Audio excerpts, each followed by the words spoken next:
ఖమ్మం జిల్లా పెనుపల్లి మండలం మండాలపాడు గ్రామంలో గుర్తులేని వ్యక్తులు 3 ఇళ్లలో చోరీకి పాల్పడ్డారు. లక్ష్మణరావు అనే వ్యక్తి ఇంట్లోకి చొరబడి 80 గ్రాముల బంగారం, 75,000 నగదు దొంగిలించినట్టుగా బాధితుడు ఆవేదన వ్యక్తం చేశారు.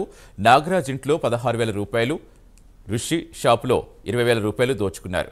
దొంగలు లక్ష్మణరావు ఇంట్లో దొంగతనం చేసేందుకు ముందే షాపు వద్ద రెక్కీ జరిపినట్టుగా సీసీ కెమెరా రికార్డు అయింది.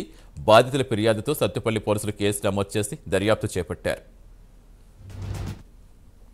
దాసపల్లి లక్ష్మణరావు అండి, మండాలపాడు, పెనుబల్లి మండలం, ఖమ్మం జిల్లా. మేము ఉదయం 4ంటికి లేచినామండి. 4ంటికి లేచిన తర్వాత ఇంట్లో పూజ కార్యక్రమాలు చూసుకొని 5 గంటలకి నా భార్య నేను బండి మీద నీలాద్రి వెళ్ళామండి.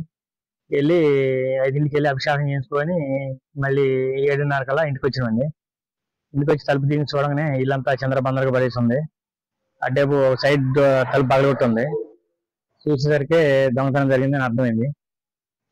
ఏమన్నా పోలీసులకు ఇన్ఫర్మేషన్ ఇచ్చినాం. వాళ్ళు వచ్చి మొత్తం క్లూస్ టీము, ఎస్ఐ గారు, సిఐ గారు వచ్చారు, చూసుకున్నారు. దాసపల్లి లక్ష్మణరావు అండి, మండాలపాడు.